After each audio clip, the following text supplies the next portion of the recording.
Hello friends, स्वागत है आपका एक बार फिर हमारे YouTube channel RTE right to education में। और जैसा कि हम लोग सीरीज कर रहे थे जीन पियाजे की, जिसमें हम लोगों ने दो थ्योरी इनकी देखी थी।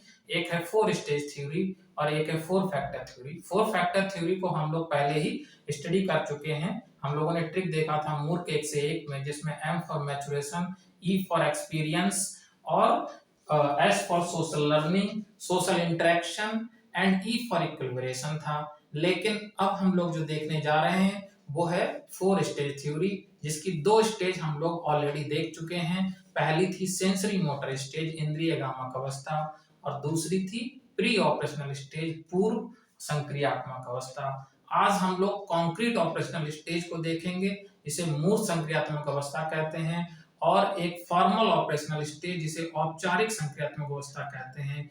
इन दो स्टेज को देखेंगे। इसके बाद इसके साथ ही हमारा जीन पियाजे की ये थ्योरी पूरी तरीके से कंप्लीट हो जाएगी।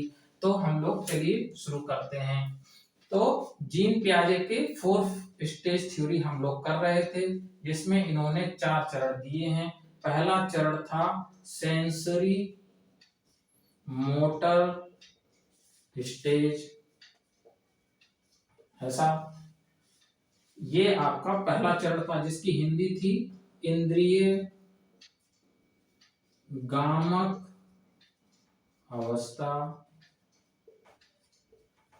दूसरा चरण था, जिसका नाम हम लोगों ने सुना, क्या था? Pre operational stage. इसकी हिंदी थी पूर्व संक्रियात्मक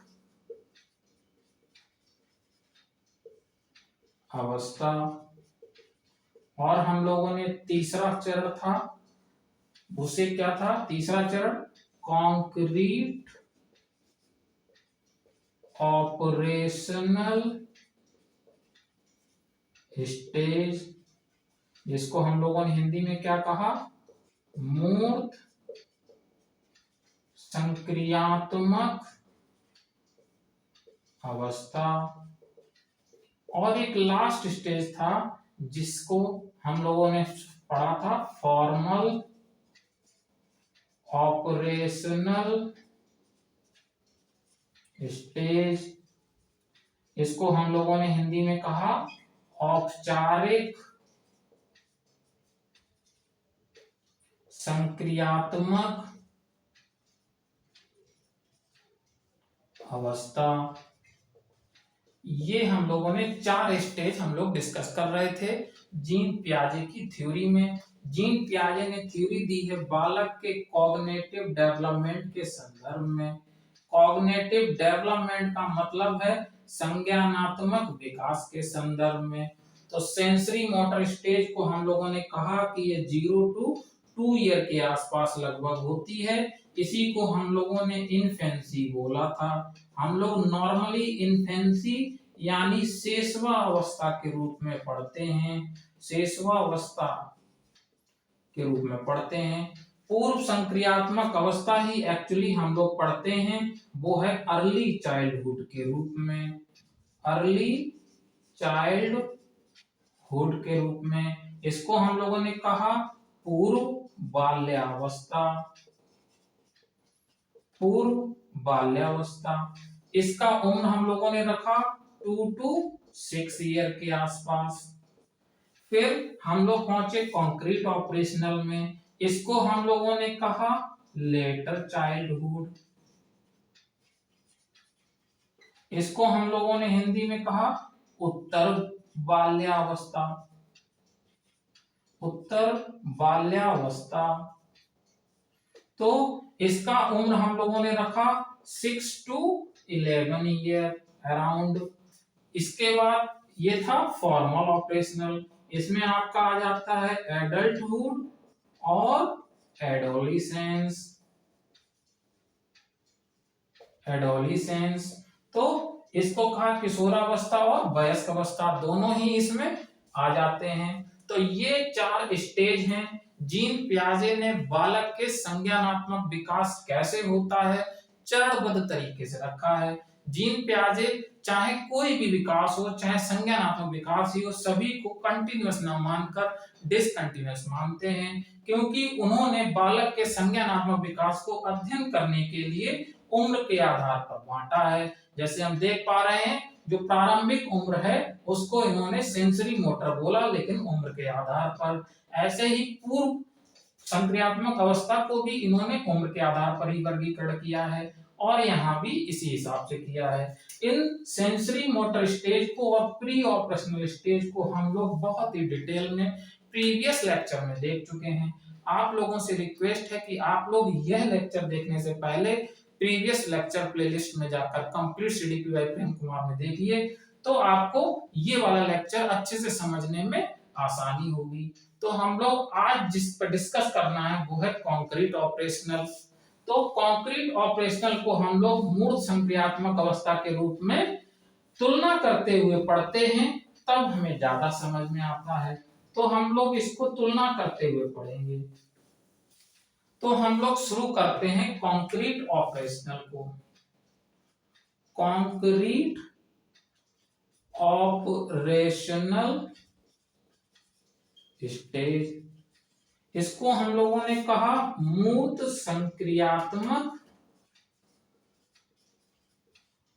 संक्रियात्मक अवस्था। इसकी उम्र हम लोगों ने रखी 6 to 11 ईयर। यहां पे हमें सबसे पहले जो समझना है, इसी अवस्था में बालक स्कूल में प्रवेश कर जाता है, बालक विद्यालय में प्रवेश करता है। तो इसीलिए यही उम्र क्या है, स्कूल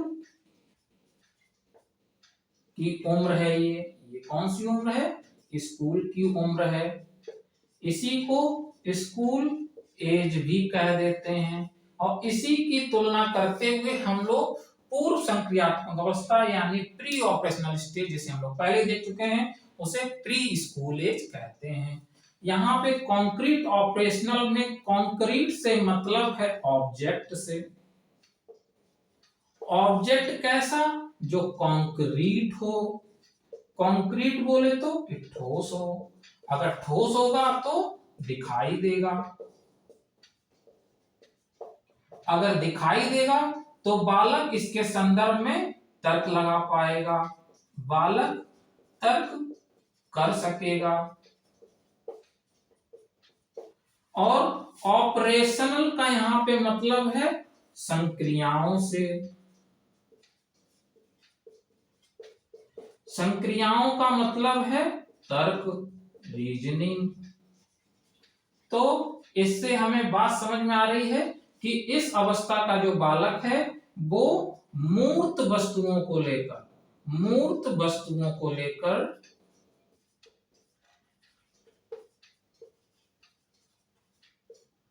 तर्क कर पाता है।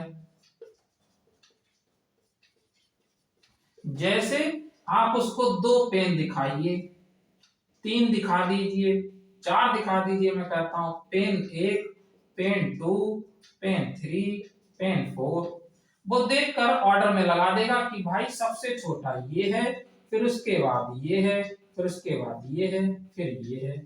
तो ये ऑर्डर में लगा पाया, क्रम में लगा पाया। क्रम में लगाना भी एक तर्क है। उसने क्रम में कैसे लगाया, सबसे लास्ट में बड़ा वाला पेन रखा, क्यों, क्योंकि वो बड़ा पेन है। सबसे छोटा उसने पहले रखा, तो ये लॉजिक उसमें आया। उसमें ये लॉजिक किस लिए आया, कंक्रीट वस्तुओं को लेकर आया। इसीलिए इस अवस्था को हम लोग क्या कहते हैं, कंक्रीट ऑपरेशनल की स्टेज कहते हैं। अब हम लोग इसके बारे में बारी बारी से कुछ इसकी विशेषताओं को देखेंगे, जहां से क्वेश्चन हर बार एग्जाम में आता है। तो हम लोग शुरू करते हैं।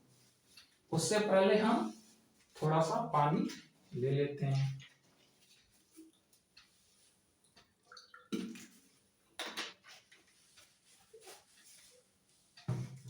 तो यहाँ पे हमें विशेषता देखनी है कंक्रीट ऑपरेशनल की। तो यहाँ सबसे बड़ी बात हमें समझनी है इंडक्टिव रीजनिंग के बारे में। अगर ये इंडक्टिव रीजनिंग है तो डिडक्टिव रीजनिंग भी होगी। डिडक्टिव रीजनिंग भी होगी। ऐसा हमें इन दोनों के बारे में समझना है कि इन दोनों में क्या अंतर है।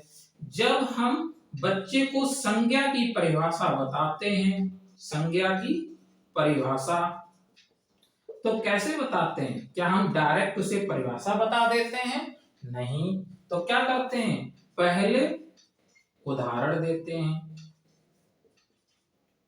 उदाहरण देते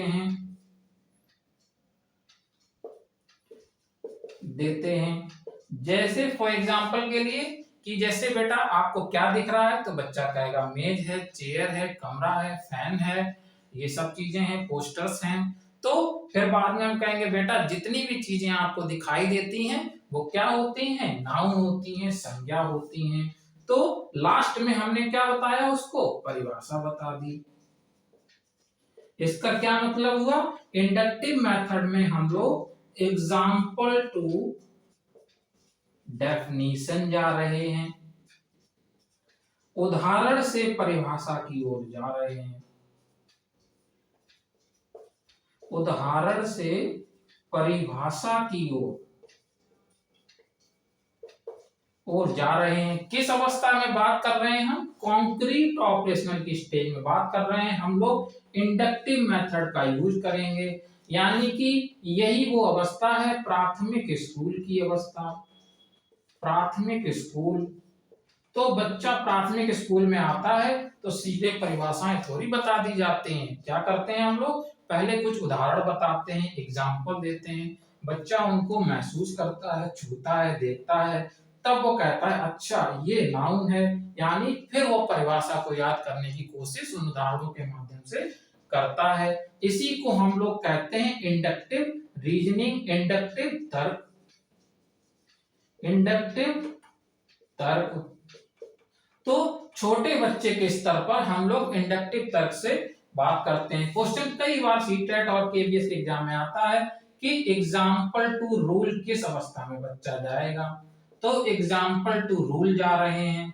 यहीं पे हम लोग कह सकते हैं कि जनरल टू स्पेसिफिक जा रहे हैं। यहाँ पे जनरल टू स्पेसिफिक नहीं जाएंगे, यहाँ पे हम लोग जाएंगे specific to journal, specific to general, यानी विशिष्ट से सामान्य की ओर, सामान्य की ओर। ऐसा क्यों है? क्योंकि जब हमने बच्चे को बताया एग्जाम्पल देते हुए कि ये चेयर है, ये टेबल है, तो ये सारी चीजें क्या हैं? विशिष्ट हैं। टेबल, चेयर विशिष्ट हैं। बाद में हमने जनरलाइज करते हुए नियम बना दिया, तो जो नियम बनाया वो जनरल है। क्यों? क्योंकि वो सभी पर लगेगा। इसलिए हम लोग कॉन्क्रीट ऑपरेशनल की स्टेज में स्पेसिफिक टू जनरल जाते हैं, एग्जाम्पल टू रूल जाते हैं, एग्जाम्पल टू डेफिनेशन जाते हैं और इंडक्टिव रीजनिंग सीखते हैं। इंडक्टिव रीजनिंग के माध्यम से हम बच्चे को सिखाने की कोशिश करते हैं। तो कॉन्क्रीट ऑपरेशनल की एक विशेषता है इंडक्टिव रीजनिंग। डिडक्टिव रीजनिंग बड़े बच्चों को सिखाई जाती है, इसका जिक्र हम लोग इसकी आगे वाली स्टेज में करेंगे। तो अभी हम लोग नेक्स्ट विशेषता सीखने की कोशिश करते हैं, प्रॉपर्टी इसी स्टेज की, जो बहुत ही महत्वपूर्ण है, जिसके बारे में हम लोग पहले ही प्री ऑपरेशनल में पढ़ चुके हैं। प्री ऑपरेशनल स्टेज में हम लोगों ने पढ़ा सेंटरेशन। सेंटरेशन को हम लोगों ने हिंदी में कहा केंद्रीकरण। तो यहां केंद्रीकरण किसका है? किसी एक दिशा पर, किसी एक दिशा पर, और एक ही समय में, यही इंपॉर्टेंट है, एक ही समय में, एक ही समय पर बालक केवल एक ही दिशा पर फोकस कर पाता है, ध्यान केंद्रित कर पाता है, उसे केंद्रीकरण कहते हैं। इसीलिए बालक हर बार प्री ऑपरेशनल स्टेज में बड़े वाले ग्लास में दूध मांग रहा था, जबकि समान मात्रा का चौड़े वाले ग्लास में दूध नहीं मांग पा रहा था। क्यों? क्योंकि वह एक बार में सिर्फ एक ही गिलास पर फोकस कर पा रहा है, दूसरे गिलास पर कर ही नहीं पा रहा है। तो ये जो बात हमने बताई आपको, ये प्री ऑपरेशनल स्टेज की थी। लेकिन हमने क्या कहा कि जितनी भी बुरी चीजें हैं वो प्री ऑपरेशनल में होती हैं, और जितनी भी अच्छी चीजें हैं वो कॉन्क्रीट ऑपरेशनल में चली जाती हैं। इसका मतलब है कि जब बालक कॉन्क्रीट ऑपरेशनल में घुसता है, कॉन्क्रीट ऑपरेशनल स्टेज में प्रवेश करते हुए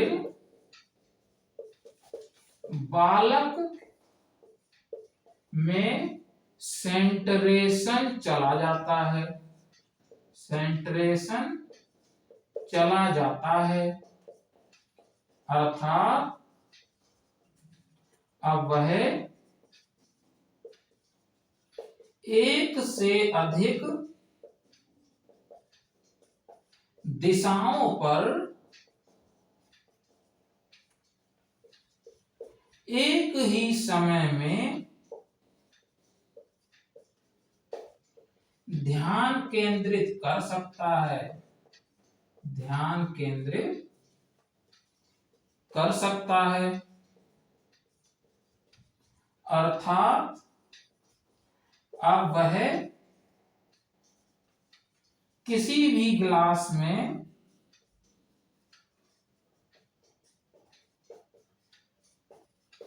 दूध ले सकता है,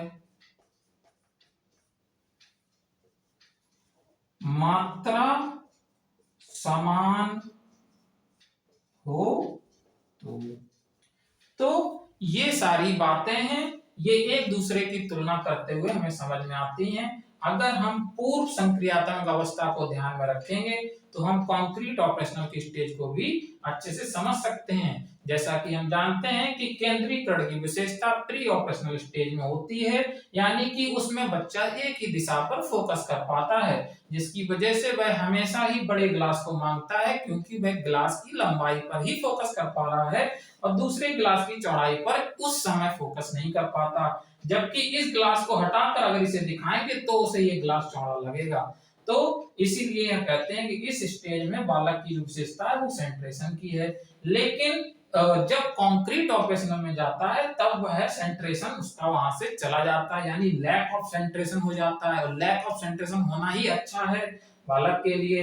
यानी कि अब वह एक से अधिक दिशाओं पर एक ही समय पर ध्यान केंद्रित कर सकता है, अर्थात अब वह किसी भी गिलास में दूध ले सकता है, बस शर्त यह है कि मात्रा समान होनी चाहिए। तो ये दूसरी विशेषता थी सेंट्रेशन की, जो हम लोगों ने कंक्रीट ऑपरेशन में पढ़ा है। तो सेंट्रेशन किस अवस्था की विशेषता है? तो प्री ऑपरेशनल की। लैक ऑफ सेंट्रेशन किस स्टेज की विशेषता है? तो कंक्रीट ऑपरेशनल की। तो इस तरह से हम लोगों ने इनकी इस विशेषता को पढ़ा। अब हम लोग अगली विशेषता के बारे में पढ़ने की कोशिश करेंगे। ये भी हम लोग लिंक करते हुए पढ़ेंगे प्री ऑपरेशनल स्टेज से। तो प्री ऑपरेशनल स्टेज में हम लोगों ने देखा क्या था? प्री ऑपरेशनल स्टेज में हम लोगों ने देखा कि इरिवर्सिबिलिटी थी, इरिवर्सिबिलिटी थी बालक में। मतलब बालक नहीं समझ पा रहा था कि आइस से वाटर बन जाता है और वाटर से आइस बन सकती है, जिसकी वजह से अगर आप बड़े वाले गिलास को किसी छोटे चौड़े गिलास में दूध को पलट देते थे और दोबारा से किसी और छोटे वाले गिलास में इसी दूध को डाल देंगे तो बालक कहेगा कि मेरा मिल्क कम हो गया। ये उसका प्रॉब्लम था। ये क्यों आ रहा था? क्योंकि बालक में इरिवर्सिबिलिटी है। तो जब क्वेश्चन आए कि इरिवर्सिबिलिटी किस स्टेज की विशेषता है, तो आप कहेंगे कि वह प्री ऑपरेशनल स्टेज यानी पूर्व संक्रियात्मक अवस्था की विशेषता है। लेकिन जब बालक प्री कंक्रीट ऑपरेशनल स्टेज में पहुंचा, ऑपरेशनल स्टेज में पहुंचा, तो बालक में समझ आ गई। अब वह रिवर्सिबिलिटी जानता है, रिवर्सिबिलिटी जानता है। अब वह जानता है कि आइस से बर्फ बन जाती है, जितना पानी लेंगे उतना ही बर्फ बनेगा, और जितनी बर्फ पिघलाएंगे उतना ही पानी बनेगा। ये दोनों बातें समझता है। इसी को हम लोगों ने कहा कि बालक में रिवर्सिबिलिटी आ जाती है। इसे हिंदी में आई थिंक व्युत्क्रमण कहते हैं, ऐसा कुछ व्युत्क्रमण कहते हैं। आप लोग वेरीफाई करके कमेंट कीजिएगा अगर इसका सटीक हिंदी आपको पता हो। तो ये विशेषता इसकी यहाँ पे है। तो यानी अच्छी चीज कहाँ आ गई, कंक्रीट में आ गई, और खराब चीज कहाँ थी, तो प्री ऑपरेशनल में थी। अब हम लोग चलते हैं नेक्स्ट विशेषता पर इसकी, जो कि और भी महत्वपूर्ण है। इसी से कंपेयर करते हुए हम लोग सीखेंगे। तो एक वर्ड था कंजर्वेशन। कंजर्वेशन को हम लोगों ने हिंदी में कहा संरक्षण। तो प्री ऑपरेशनल स्टेज में बालक के अंदर लैक ऑफ कंजर्वेशन होता है, यानी कि संरक्षण की कमी होती है। संरक्षण की कमी होती है। लेकिन जब बालक पहुंच जाता है कंक्रीट ऑपरेशनल में, तो उसमें संरक्षण आ जाता है। जैसे एक लंबे हुए गिलास के दूध को अगर आप किसी चौड़े थाली जैसे बर्तन में डाल दें, तो बालक कह रहा है कि मेरा दूध कम हो गया। कब, जब वह पूर्व बाल्यावस्था यानी प्री ऑपरेशनल स्टेज में है। लेकिन जैसे ही बालक कंक्रीट ऑपरेशनल में प्रवेश करता है, तब वह जानता है कि बर्तन चेंज कर देने से मात्रा समान रहती है। यानी कि कंजर्वेशन यानी संरक्षण का जो जोर है वो है मात्रा पर। अब यह मात्रा लीटर में भी हो सकती है और किलोग्राम में भी हो सकती है। तो ये अंतर है सबसे बड़ा प्री ऑपरेशनल और कंक्रीट ऑपरेशनल में कंजर्वेशन को लेकर। तो क्वेश्चन आता है कि लैक ऑफ कंजर्वेशन कहाँ है, तो पूर्व बाल्यावस्था या फिर प्री ऑपरेशनल स्टेज में है। तो फिर बोलेगा कि कंजर्वेशन किस स्टेज में आ जाता है, तो कंक्रीट ऑपरेशनल की स्टेज में आ जाता है। तो अब हम लोग अगली विशेषता सीखने की कोशिश करेंगे। एक विशेषता है इसकी ट्रांजिटिविटी। ट्रांजिटिविटी ट्रांजिटिविटी का मतलब आप समझ पा रहे हैं, ये वर्ड निकला है ट्रांजिट से। किससे निकला है, ट्रांजिट से। ट्रांजिट क्या होता है, किसी ए को बी से जोड़ने के लिए जो पुल बनता है, ट्रांजिट मेट्रो बनती है ना, तो जोड़ने का कनेक्शन का काम करता है। तो ट्रांजिट का क्या मतलब है, कनेक्शन। यानी इस अवस्था में बालक भिन्न भिन्न ऑब्जेक्ट अगर दिखाए जाएं, तो देखकर उनमें कनेक्शन बिठा पाता है। जैसे फॉर एग्जाम्पल बालक को अगर आप ये फिगर दिखाएंगे, तो वह बता देगा कि भाई ये तीन तो एक जैसे हैं, और ये अलग है, और ये भी लगभग एक जैसे हैं, क्योंकि चार कॉर्नर इसमें भी हैं और इसमें भी चार जैसे ही हैं, और ये गोल वाला एकदम अलग है, ये किसी से मैच नहीं कर रहा है। तो ये जो अंतर है, चीजों को कनेक्शन बनाते हुए बच्चा पढ़ पा रहा है, इसी को हम लोग कहते हैं ट्रांजिटिविटी। यानी वस्तुओं के बीच में, ऐसी वस्तुएं जिनको वह देख पाता है, उनके बीच में कनेक्शन स्थापित करके वह अपने संज्ञानात्मक विकास को बढ़ा पा रहा है। तो ये ट्रांजिटिविटी किस अवस्था की विशेषता है, तो वो कंक्रीट ऑपरेशनल की विशेषता है। अब हम लोग चलते हैं एक और महत्वपूर्ण विशेषता पर, जिसका नाम है सीरिएशन। सीरिएशन की हिंदी होती है श्रेणीबद्ध करना किसी चीज को। तो आपने देखा होगा एनसीईआरटी की किताबों में, क्लास 1 और 2 की पढ़ेंगे तो हम उसमें देख पाते हैं कि हमने बच्चे को सीरिएशन सिखाया हुआ है। सीरिएशन मतलब घटते बढ़ते क्रम में लगा पाना बच्चे, कि बच्चा समझ पाए कि कौन छोटा है कौन बड़ा है, ऐसा। तो फॉर एग्जाम्पल जैसे एक क्यू है, लाइन है जिसमें ये 5 बंदे खड़े हुए हैं, ठीक है।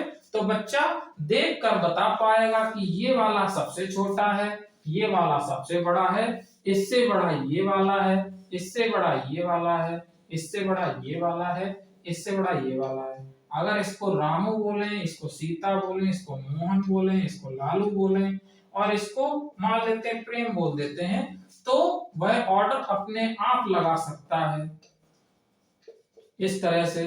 तो वो कब लगा पाएगा? इसी विशेषता को सीरिएशन कहते हैं, श्रेणीबद्ध करता है। तो ये कैसे कर पा रहा है? कंक्रीट ऑपरेशन की स्टेज में कर पा रहा है। लेकिन इस सीरिएशन की शर्त ये है कि वस्तु उसको दिखनी चाहिए, वस्तु उसे दिखाई देनी चाहिए, दिखाई देनी चाहिए मतलब मूर्त होना चाहिए। तो ये 5 जो बने हुए हैं ये पांचों मूर्त हैं, इसीलिए वह ऑर्डर अपना आसानी से लगा पा रहा है। तो ये सीरिएशन कंक्रीट ऑपरेशनल की ही विशेषता है। अब हम लोग एक और महत्वपूर्ण विशेषता है जिसके बारे में सीखने की कोशिश करेंगे, जिसका नाम है क्लासिफिकेशन। क्लासिफिकेशन को हिंदी में कहते हैं वर्गीकरण। तो वर्गीकरण क्या होता है कि जब हम समूह में डालते हैं एक जैसी चीजों को, एक जैसी वस्तुओं को एक समूह में रखना, एक समूह में रखना, तो एक जैसी चीजों को एक समूह में रखना ही वर्गीकरण कहलाता है। तो वर्गीकरण भी बालक इस कंक्रीट ऑपरेशनल की स्टेज में जानता है, लेकिन किन चीजों का वर्गीकरण कर पाएगा? जो वस्तुएं वह देख सके, छू सके, ऐसा, और जिसको इस मतलब इसका है कि जो मूर्त हो यानी जो कंक्रीट हो। तो कंक्रीट ऑब्जेक्ट के बारे में वह वर्गीकरण कर सकता है। फॉर एग्जांपल के लिए हम उसको एक ऐसा गुटका दे देते हैं पत्थर, एक ऐसा दे देते हैं, फिर एक ऐसा दे देते हैं, फिर ऐसा दे देते हैं, फिर एक ऐसा दे देते हैं, एक ऐसा दे देते हैं। तो इस अवस्था का बच्चा देख कर ये बता पाएगा कि ये 2 रिंग के गोले हैं, एक छोटा एक बड़ा है, तो इसका मतलब है कि ये एक ग्रुप में हो गए। इनको फॉर एग्जांपल हम उनको पढ़ा सकते हैं कि बेटा ये वृत्त है और ये सर्किल कहते हैं इंग्लिश में, एक ग्रुप में डाल सकते हैं इनको। और इन दोनों को देखकर वे बता पाएगा कि दोनों में 4 कोने हैं, इसलिए ये भुजाओं में आ जाते हैं। एक को आयत कह देते हैं, ये आयत है और ये वर्ग हो गया। वह इनको भी ग्रुप में डाल के बता देगा कि ये दोनों ही सर त्रिभुज हैं, क्योंकि इसके 3 कॉर्नर हैं और 3 ही भुजाएं हैं। तो ये ऐसा कर पाएगा ऐसी वस्तुओं को लेकर जो उसे दिखाई देती हूं, यानी क्लासिफिकेशन उसको कंक्रीट ऑपरेशनल में ही आ पाता है। अब आप समझ पा रहे होंगे कि जब बालक कंक्रीट ऑपरेशनल में घुसता है तभी हम उसे विद्यालय क्यों भेजते हैं, क्योंकि विद्यालय में अगर वर्गीकरण नहीं आएगा तो बालक कैसे सीखेगा। और बालक को वर्गीकरण करना आता है कब? जब वह कंक्रीट ऑपरेशन में चला जाता है। इसीलिए आप जब ईवीएस की पेडागोजी पढ़ेंगे तब आप समझ पाएंगे कि उसमें क्लास 1 और 2 की किताबों में जो जानवर हैं उनको जानवर ही बोला गया है, चाहे फिर वो पक्षी हो, चाहे फिर वो जलीय जीव हो, चाहे फिर वो स्थल जीव हो, सबको जानवर बोला गया है। जैसे ही क्लास 3, 4th में, 5 में जाएंगे, 5th में, वैसे वैसे बच्चे को समझ में आने लगता है कि नहीं, उड़ने वाले पक्षी होते हैं, पानी में तैरने वाले जलीय जीव होते हैं और स्थल पे रहने वाले स्थलीय जीव होते हैं। तो उसकी विशेषताओं के आधार पे बच्चा देखकर वर्गीकरण कर पा रहा है। तो इसलिए क्लासिफिकेशन किस अवस्था की विशेषता है, तो इसी स्टेज की विशेषता है। इस तरह से हम लोगों ने कंक्रीट ऑपरेशनल स्टेज को डिटेल से कर लिया है। अब इससे आने वाला क्वेश्चन आप लोगों से होना चाहिए। इसी में हम लोग एक लास्ट स्टेज है इनकी, जिसका नाम है फॉर्मल ऑपरेशनल स्टेज। इसको 4th नंबर दिया है और ये 11 टू एडल्टहुड तक जाता है, एडल्टहुड तक चला जाता है। और इसी को हिंदी में कहते हैं औपचारिक संक्रियात्मक अवस्था। तो इसको फॉर्मल ऑपरेशनल क्यों बोला? फॉर्मल का मतलब है उच्चतम दर्जे की, उच्चतम स्तर की, और संक्रियात्मक का मतलब है तर्क। इसका मतलब है कि इसमें दोनों तर्क शामिल हो गए। एक तो तर्क वो जो मूर्त चीजों को लेकर हो, मूर्त और अमूर्त दोनों इसमें शामिल हो गए। मूर्त का मतलब कॉन्क्रीट वाला भी और अमूर्त का मतलब एब्स्ट्रैक्ट वाला भी। तो ये दोनों ही तरह का तर्क बच्चा इस अवस्था में समझ पाएगा। यानी कि राम अल्लाह ईसा मसीह के बारे में, राम अल्लाह ईसा मसीह के बारे में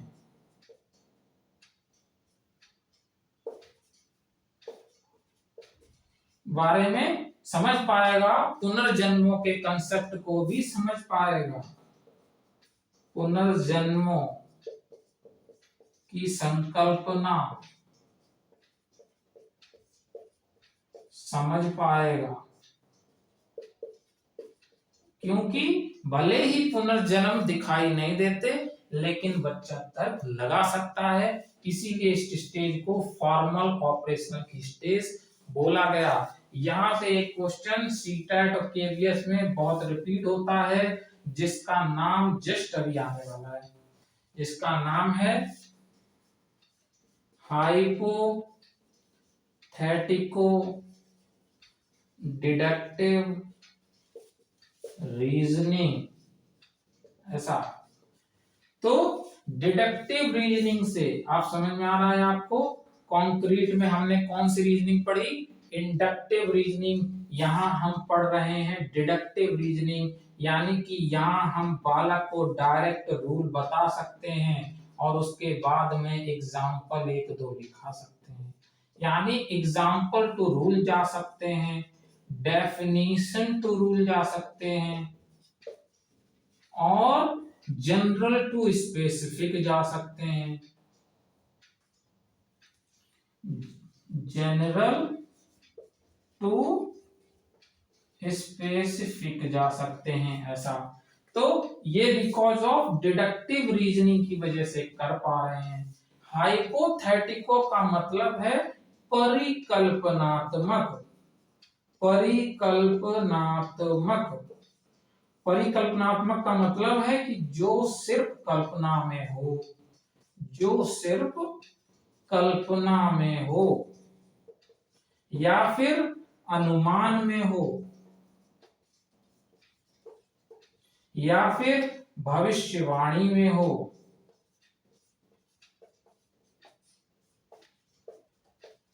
तो हाइपोथेटिको डिडक्टिव रीजनिंग का मतलब है कि जब बालक बहुत सारे डाटा को लेकर आगे आने वाले भविष्य की घटनाओं के बारे में भविष्यवाणी कर पाता है, अपनी परिकल्पना इमेजिनेशन के घोड़े दौड़ा सकता है, तब हम कहते हैं कि बालक में हाइपोथेटिको डिडक्टिव रीजनिंग आ चुकी है। और ये किस स्टेज की विशेषता है?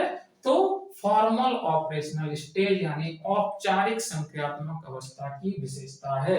तो ये आखिरी था। इस तरह हम लोग जानते हैं कि जीन पियाजे की 4 स्टेज को हम लोगों ने बहुत ही डिटेल से कर लिया है। अब इतना सब कुछ जानने के बाद अगर कोई आपसे पूछे कि जीन पियाजे की थ्योरी का इम्प्लीकेशन क्या है, इम्प्लीकेशन क्या है? इम्प्लीकेशन बोले तो अनुप्रयोग। इम्प्लीकेशन ये है कि बच्चे को एक्टिविटी करने दीजिए, यानी कि बालक एक्टिव होना चाहिए। Active child should be. और बालक को लर्निंग बाय डूइंग होना चाहिए। Learning by doing and learning by error. गलती करके बालक सीखेगा, ये नहीं कि आप गुस्सा हो जाएं, उसको डांटने लगें। गलती एक बार करेगा, 2 बार करेगा, गलती नहीं करेगा तो सीखेगा कैसे? ये पियाजे का ही फंडा है। और मैचुरेशन का ध्यान रखिए, मैचुरेशन के अकॉर्डिंग पढ़ाइए, अकॉर्डिंग लर्निंग करवाइए। फॉर एग्जाम्पल क्लास 4th का बच्चा है और उसे आइंस्टीन की थ्योरी ऑफ रिलेटिविटी पढ़ा रहे हैं। आइंस्टीन की theory of relativity abstract thing है, दिखाई नहीं देती, फॉर्मल ऑपरेशनल में पढ़ानी चाहिए। और आप कहां पढ़ा रहे हैं उसको? कॉन्क्रीट ऑपरेशनल में, तो गलत है। और इसकी क्या विशेषता है कि बालक को जब लगभग 6 साल का हो जाए तभी विद्यालय भेजना चाहिए, जैसा कि सरकार की रूल एंड रेगुलेशन में भी होता है। उसका कारण क्या है? कॉन्क्रीट ऑब्जेक्ट से पहले सिखाना चाहिए हमें। कॉन्क्रीट ऑब्जेक्ट की सहायता से तर्क विकसित करना चाहिए, तर्क विकसित करना चाहिए। ठीक है। और बच्चे को खोज अधिगम से सिखाना चाहिए, खोज अधिगम, डिस्कवरी लर्निंग से, क्योंकि बच्चा एक छोटा साइंटिस्ट होता है। खोज अधिगम से सिखाना चाहिए। और यही, चूंकि पियाजे कंस्ट्रक्टिविस्ट हैं यानी रचनावादी हैं, तो ये मानते हैं कि टीचर को एज ए फैसिलिटेटर होना चाहिए। कैसा होना चाहिए? फैसिलिटेटर। हिंदी में इसको कहते हैं कि सुविधा दाता होना चाहिए। ये नहीं कि ऑथोरिटेरियन हो गए, सत्तावादी हो गए। सुविधा दाता का मतलब है बच्चे की लर्निंग को फैसिलिटेट करना चाहिए। तो child learning should be facilitate, यानी जब बालक को आवश्यकता हो तब आप इंटरफेयर कीजिए। ये नहीं कि उसको सीखने नहीं दे रहे हैं, अपना ही ज्ञान दिए जा रहे हैं। इससे बच्चा इरिटेट हो जाएगा और उससे सीखने में असुविधा हो सकती है। तो हम लोगों ने पियाजे के लास्ट में इम्प्लीकेशन भी देख लिए कि बच्चे को एक्टिविटी करने दीजिए, बच्चे को एक्टिव रखने की कोशिश कीजिए। इवन मैं ही देखता हूँ कि बच्चे कितना ज्यादा एनर्जेटिक होते हैं, इवन टीचर थका हुआ होता है तो भी बच्चे टीचर को एनर्जेटिक कर देते हैं, इतनी ज्यादा एनर्जी उनमें होती है। तो लर्निंग बाय डूइंग, यानी करके सीखना चाहिए बच्चे को। और आपको गलती अगर बच्चा करे तो डांटना नहीं है, आपको मानना पड़ेगा कि जब बच्चा गलती कर रहा है इसका मतलब अधिगम कर रहा है। और मैचुरेशन के अकॉर्डिंग सिखाइए, जैसी बच्चे की परिपक्वता है, जैसा बच्चे का कॉग्निटिव संज्ञान है, उसके अकॉर्डिंग सिखाइए। अब ये नहीं कि कठिन से शुरू किया और सरल पे खत्म कर दिया। सबसे पहले सरल सिखाइए और कठिन पर खत्म कीजिए। कॉन्क्रीट ऑब्जेक्ट की सहायता से तर्क दीजिए। ये नहीं सारी बातें क्लास में हवा में हो रही हैं। कॉन्क्रीट ऑब्जेक्ट की सहायता ले सकते हैं। मार्कर आपके हाथ में होता है, डस्टर आपके हाथ में होता है, व्हाइट बोर्ड आपके हाथ में होता है। ये अपने आप में एक रेक्टेंगल यानी आयत है, तो आपको कोई दूसरा आयत लेने की जरूरत है ही नहीं, आप बच्चे को इसी से बता सकते हैं। तो इस तरह से फॉर एग्जांपल के लिए एक पेपर को रोकने के लिए उड़े नहीं तो क्या होता है, एक बॉक्स होता है, वो एक क्यूबॉइड होता है, क्यूब होता है, उसकी हेल्प से हम लोग बच्चे को सिखा सकते हैं कि उसके 6 सरफेस होते हैं। तो इस तरह से हम लोग कॉन्क्रीट ऑब्जेक्ट का यूज करते हुए बच्चे को अधिगम करा सकते हैं। और डिस्कवरी लर्निंग बच्चे को करने दीजिए। अगर बच्चा बार बार क्वेश्चन पूछ रहा है तो उसको डांटना नहीं है।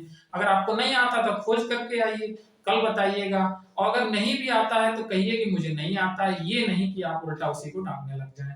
तो इस तरह से हम लोगों ने पियाजे की कंप्लीट थ्योरी को कंप्लीट कर लिया। आई होप कि आप लोगों को ये कंटेंट पसंद आया होगा। आप सब्सक्राइब कीजिए, लाइक कीजिए, कमेंट कीजिए और हमें फीडबैक जरूर दीजिएगा, क्योंकि आपके फीडबैक का हमें बेसब्री से इंतजार रहता है। Thank you so much friends. और कल हम लोग लेके आएंगे एक नई थ्योरी वाइगोत्स्की के बारे में। उसके बाद में फिर धीरे धीरे ऐसे ही सीखते जाएंगे। क्योंकि एग्जाम नजदीक है, कभी भी यूपी टेट का नोटिफिकेशन आ सकता है और सुपर टेट का नोटिफिकेशन भी 6 महीने दिसंबर तक कभी ना कभी आ ही सकता है, ऐसी उम्मीद की जा रही है। स्टूडेंट भी कोशिश में हैं और गवर्नमेंट हाई कोर्ट के तहत भी कोशिश की जा रही है। तो इसलिए हमें हमेशा होपफुल रहना है, होपलेस होके काम नहीं करना है, क्योंकि एक टीचर पॉजिटिव होता है और होपफुल होता है, आशावादी होता है। ठीक है, thank you so much friends.